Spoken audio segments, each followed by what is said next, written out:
Julian Ashford stood at the top of the world, staring out through the floor-to-ceiling windows of his penthouse office. The city below was nothing more than a chessboard, and he was the undisputed king. But today, the board was rigged against him. To finalize the most critical merger in the history of the Ashford Group, the conservative investors had made one non-negotiable demand. He needed a stable, respectable wife, a family man image. Julian scoffed at the idea, but losing the deal was out of the question. He needed a woman who could follow orders, smile for the cameras, and disappear when the contract ended. His eyes drifted to the security monitors, landing on the evening shift receptionist, Sienna Hayes. She was quiet, diligent, and completely invisible to the corporate sharks. Perfect. He called her up to his office after hours.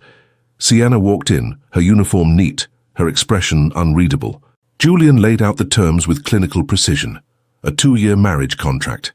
Financial security for the rest of her life. He expected her to gasp, to shrink under the weight of his wealth, or to jump at the money. Instead, Sienna simply looked at the contract, then back at him. She crossed her arms. She told him his money was not enough to buy her dignity, but she would agree if she had complete autonomy over her personal time and a separate bank account he could never touch. Julian was taken aback. The receptionist had teeth. The verbal sparring that followed crackled with an unexpected electricity, establishing the ground rules of a very dangerous game. The wedding was a masterpiece of corporate theater, a grand, empty ceremony at a luxury estate, attended by hundreds of people Julian barely knew, and Sienna did not care to know. As she slipped the heavy diamond ring onto her finger, she felt the chill of the Ashford world settling over her. When they arrived at his sprawling mansion, Julian pointed out her wing of the house, treating her like a new employee receiving an orientation, but Sienna refused to be molded by his fortune.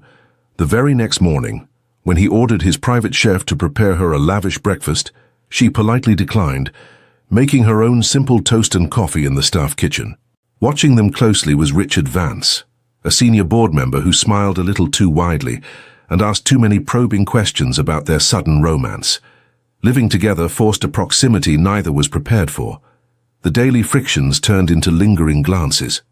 Julian found himself annoyed when she did not wait up for him, and oddly satisfied when she challenged his ruthless business tactics over dinner.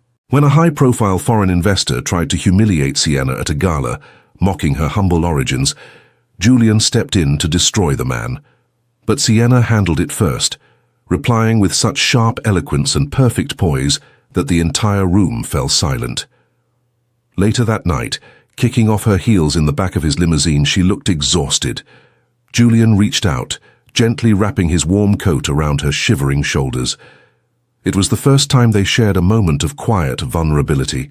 The attraction was no longer something they could easily ignore. But the facade cracked a few weeks later. Julian walked into the library to find Sienna analyzing a complex corporate legal document he had left out. When he demanded to know how a receptionist understood corporate loopholes, the truth spilled out in a heavy, painful confrontation. She stood tall, her voice trembling but resolute, and revealed she was not just Sienna Hayes. She was Sienna Carrington, the sole heiress to the Carrington fortune, a legacy she had walked away from to escape the corruption and greed that had driven her father to an early grave. She had hidden in plain sight, choosing a simple life over a poisoned crown.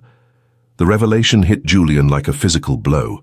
He had thought he was in control, but she was born into a world even more ruthless than his.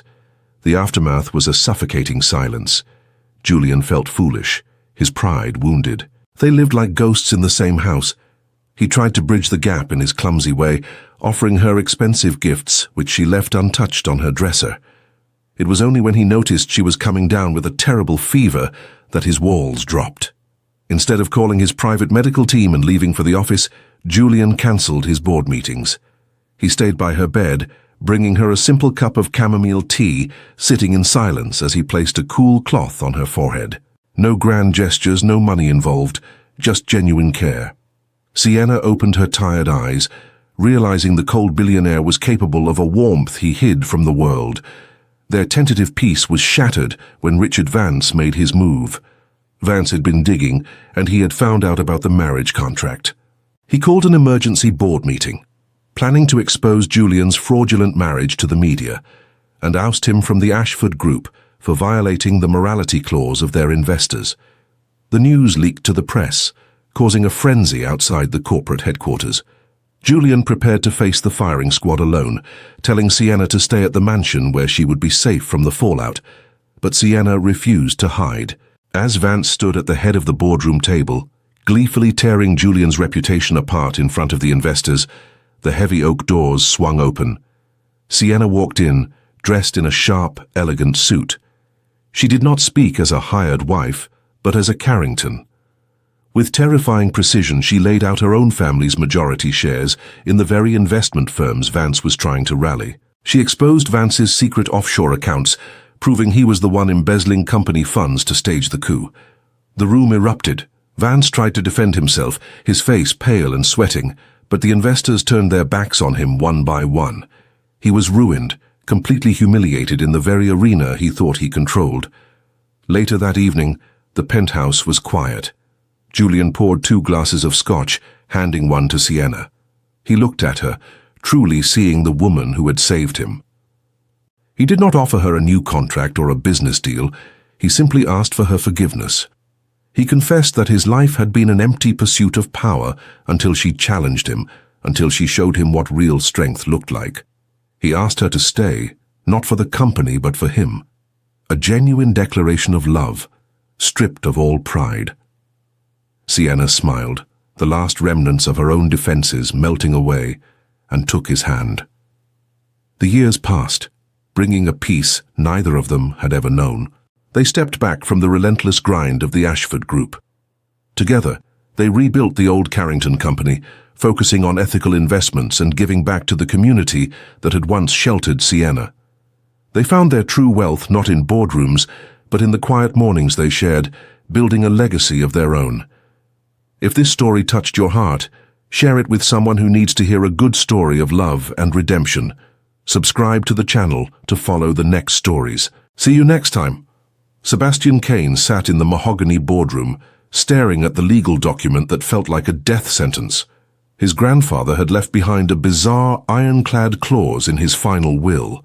Sebastian had exactly 7 days to marry, or control of Kane Enterprises would automatically transfer to his reckless, gambling-addicted cousin. The thought of losing the empire he had built into a global powerhouse was unthinkable. He needed a wife, immediately. Someone who would not demand a piece of his soul or his fortune. He stepped out of his sleek corporate tower, his mind racing with candidates, only to collide forcefully with someone on the bustling sidewalk. A scalding cup of coffee splashed across his custom-tailored suit. He expected apologies and groveling. Instead, he found himself looking down at a furious kindergarten teacher named Margot Ellis. She did not flinch at the icy glare that usually made CEOs tremble. She pointed a finger at his chest, scolding him for walking blindly while staring at his phone, completely unimpressed by the expensive car waiting at the curb. Sebastian was stunned, and then a desperate idea took hold. He made her an offer right there on the street, a temporary marriage to secure his inheritance, and in exchange, a massive, decade-long funding trust for her severely under-resourced public school. Margot hesitated, her fierce independence battling against the desperate needs of her students. After a long, tense silence, she agreed, demanding a strict contract that guaranteed she would never have to give up her job or her life. The wedding was a hurried, sterile affair in a judge's chambers. Sebastian had sent a team of stylists with a lavish, diamond-encrusted designer gown, but Margot refused it outright. She arrived wearing a simple, elegant vintage dress that had belonged to her grandmother. Sitting in the back of the room was Genevieve Roth, Sebastian's manipulative ex-fiancée, who had assumed Sebastian would eventually come crawling back to her to fulfill the will. Genevieve watched with venomous, calculating eyes as Sebastian placed a plain gold band on a common teacher's finger. Life inside the sprawling Kane estate became an unusual battleground. The cold, monochromatic mansion was suddenly invaded by color. Margot brought home stacks of finger paintings and colorful craft projects, leaving them on the priceless glass tables. Sebastian tried to control her schedule, offering her a fleet of luxury cars and drivers to keep her safe from the public eye. Margot defied him completely, taking the subway to work every morning and reminding him that his money did not buy her obedience. But the tension began to shift. When Genevieve orchestrated a supposedly accidental run in at a high society charity gala, she loudly mocked Margot's modest background and simple jewelry. Margot did not break a sweat. She smiled politely and dismantled Genevieve's condescension with such calm, effortless grace that the surrounding socialites stifled their laughter at Genevieve's expense. Later that night, standing on the balcony overlooking the city, Sebastian confessed that he hated the hollow, venomous world he lived in. Margot reached out, her hand gently brushing his arm in a quiet moment of genuine understanding. The fragile peace shattered a week later when a relentless journalist, secretly tipped off by Genevieve, dug into Margot's past. The news broke early in the morning. Margot was not just a dedicated teacher. Her last name was Ellis. She was the daughter of the man who had owned the beloved community center that Kane Enterprises had ruthlessly bulldozed 10 years ago to build a parking garage. The aggressive buyout had bankrupted her father, breaking his spirit and his health. Margot had always known Kane Enterprises was responsible, but she had never realized that Sebastian himself was the young, ambitious executive who had personally signed the demolition order. When Sebastian confronted her, asking if this marriage was just a long con for revenge, Margot looked at him with profound sorrow. She told him that she had just figured it out, and the truth hurt far more than any lie. She did not scream or throw things. She simply packed a small bag and moved into the guest wing, locking the door. Her silence was a weapon that cut Sebastian deeper than he thought possible. The sprawling mansion suddenly felt like a tomb. He realized that for the first time in his life, a business victory meant absolutely nothing. He tried to bridge the gap without grand, flashy gestures.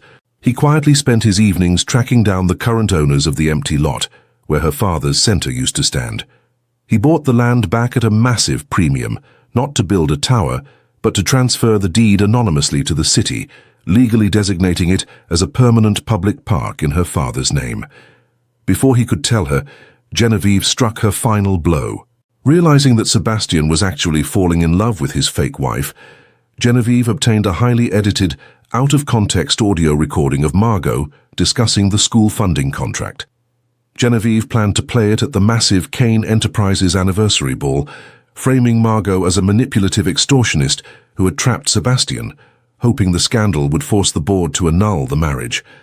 As the ballroom filled with the city's elite, Genevieve approached the microphone with a triumphant smile, signaling the audio engineer. But Sebastian had already uncovered her plot. He intercepted the broadcast, cutting the microphone. Instead, the speakers played an unedited, crystal-clear recording from a security camera in the venue's lobby. It captured Genevieve offering a massive bribe to the audio engineer to doctor the tapes, laughing about how easily she could destroy a poor school teacher's life. The ballroom fell into a stunned silence.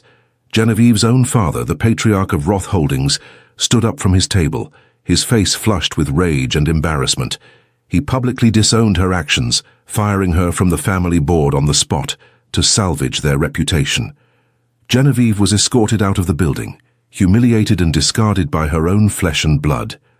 Sebastian walked through the whispering crowd and found Margot standing near the exit. He did not care about the cameras or the wealthy onlookers. He handed her a thick manila envelope. Inside was the deed to the new park. He apologized, not just for the misunderstanding, but for the ruthless man he had been 10 years ago. He told her she was the only real beautiful thing in his hollow life, and asked for a chance to be the man she deserved. Margot looked at the deed, the genuine remorse in his eyes, and finally let her walls crumble, pulling him into an embrace that silenced the entire room. A year later, the towering glass skyline of the city was far behind them. Sebastian had shocked the financial world by stepping down as CEO, handing the reins to a trusted board member. They moved to a quiet, sunlit coastal town where the air was salty and slow. Margot opened a brand new, fully funded community school with a sprawling garden. Sebastian, trading his tailored suits for comfortable linen, found a new kind of peace teaching basic economics to local small business owners. They had left the billionaire empire behind, building a new world where their wealth was measured only by their happiness. If this story touched your heart, share it with someone who needs to hear a good story of love and redemption. Subscribe to the channel to follow the next stories. See you next time. Theodore Lang commanded the boardroom of Lang Global with an iron grip, but the latest headlines were slipping through his fingers. A vicious corporate war with his bitter rival, Marcus Devereux, had taken a heavy toll on his company's public image. With a multi-billion-dollar government infrastructure contract on the line, the decisive committee had made their preference clear. They wanted to award the contract to a family-oriented, stable leader, not a reckless playboy billionaire. Marcus was already parading a carefully curated, wholesome image for the press. Theodore needed a public relations miracle to shift the narrative and secure the deal. His strategist suggested a high-profile romance, a model couple to dominate the media cycle. Theodore hated the idea, until he saw the perfect opportunity walking through the rain outside his towering office building. It was Camilla Stone. 2 years ago, she had been the radiant fiancée of Marcus Devereux, right up until Marcus ruthlessly discarded her, and her family was mysteriously ruined. Now she was carrying a cheap umbrella, rushing to her shift at a local bookstore. Theodore knew that putting Camilla on his arm would not just secure the media's obsession, it would completely unnerve Marcus.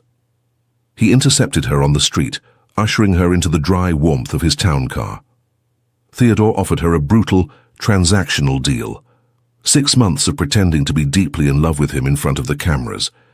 In exchange, he would pay her enough to never have to work a minimum wage job again. Camilla listened, her expression hardened by years of struggle. She refused his money, telling him she would not be a paid accessory. But she agreed to the fake relationship on one condition. Theodore had to guarantee that his business maneuvers would utterly destroy Devereux Holdings. Theodore smirked, surprised and impressed by the cold fire in her eyes, and they shook hands to seal the dangerous alliance.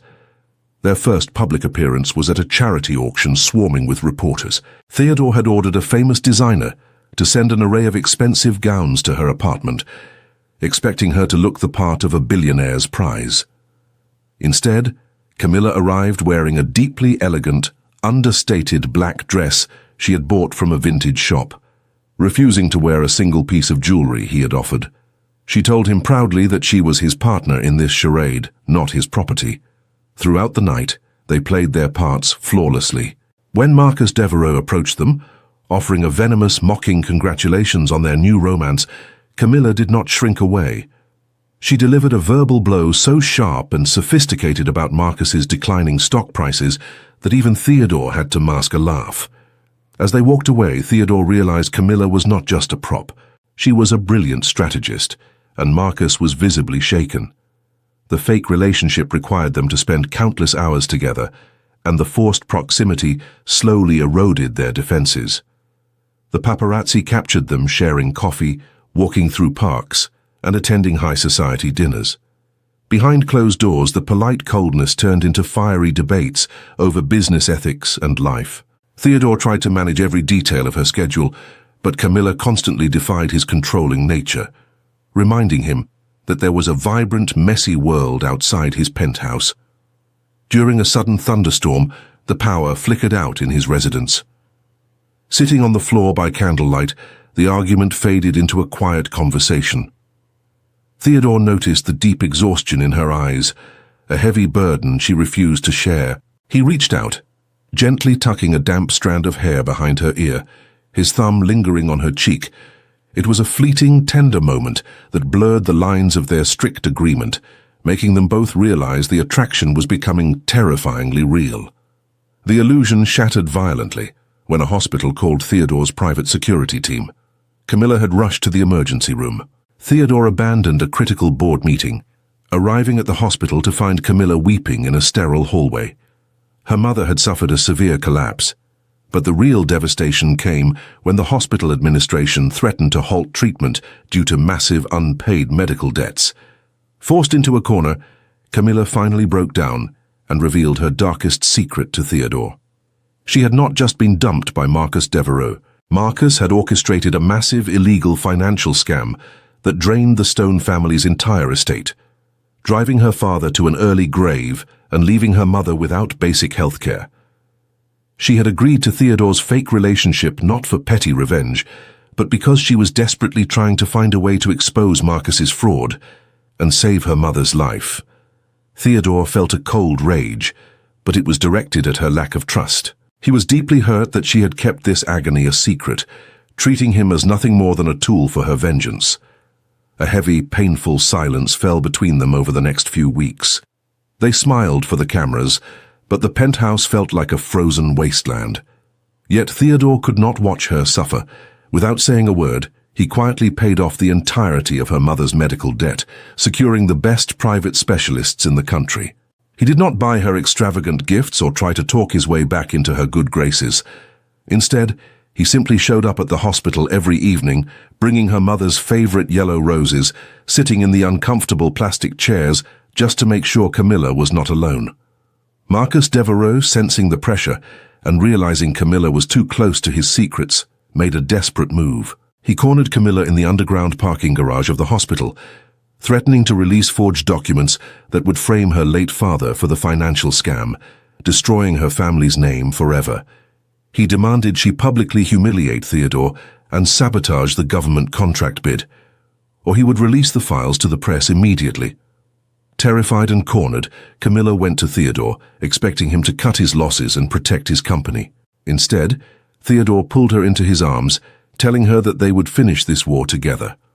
The climax arrived at the grand gala where the government committee was set to announce the winner of the infrastructure contract. Marcus stood by the stage, a smug smile on his face, waiting for Camilla to step to the microphone and ruin Theodore. But as Theodore and Camilla took the stage, their hands tightly locked together.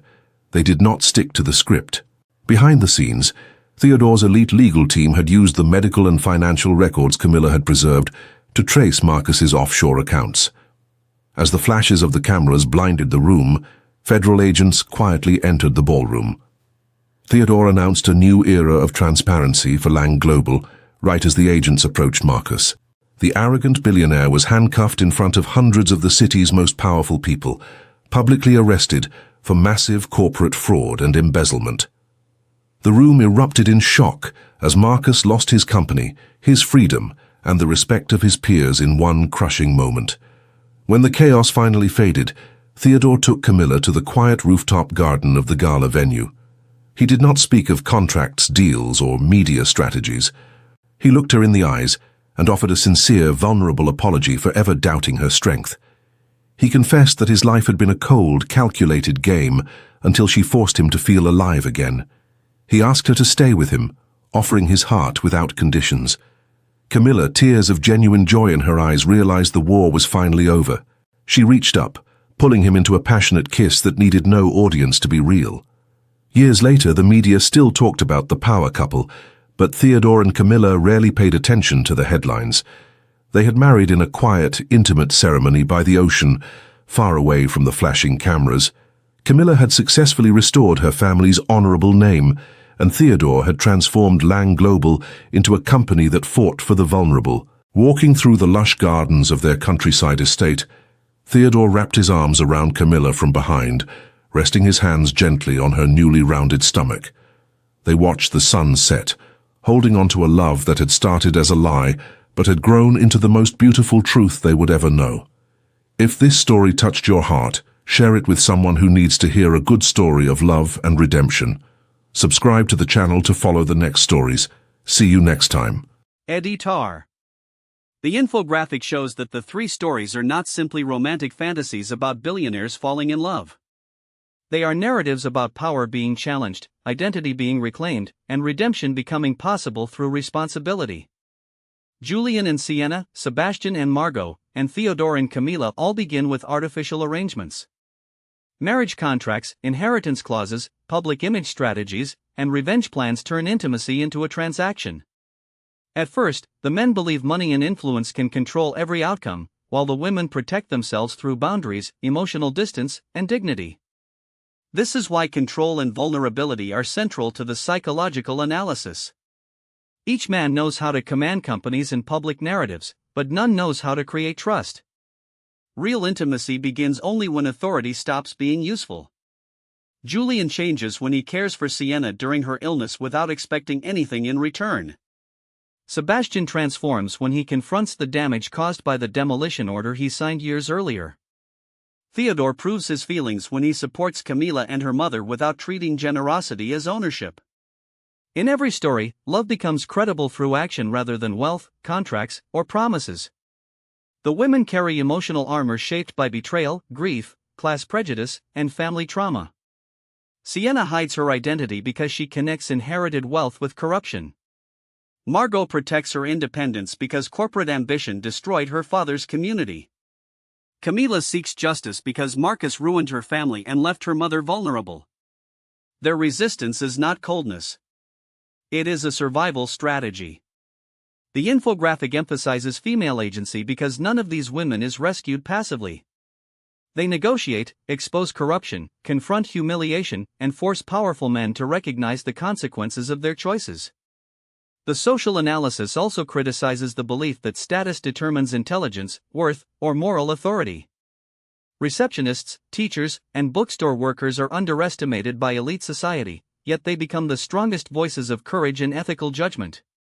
Boardrooms, galas, contracts, and media scandals represent systems where reputation is often valued more than truth. Against this environment, the heroines defend dignity, community, and accountability. The relationship arc moves from transaction to conflict, truth, care, confrontation, and transformation. Hidden identities and painful histories destroy the illusion of control. Acts of care then create emotional safety. Public confrontations expose the villains, but the deepest victory is internal. The men learn that power must be used responsibly, while the women learn that vulnerability does not always lead to exploitation. The endings move the couples away from prestige and toward purpose. They rebuild ethical companies, fund schools, restore community spaces, protect families, and create quieter lives. Their true wealth is no longer measured by shares, buildings, or influence. It is measured by trust, service, and peace. The infographic ultimately shows that redemption is not a romantic reward. It is the process of recognizing harm, repairing what was broken, and becoming worthy of the love one has received.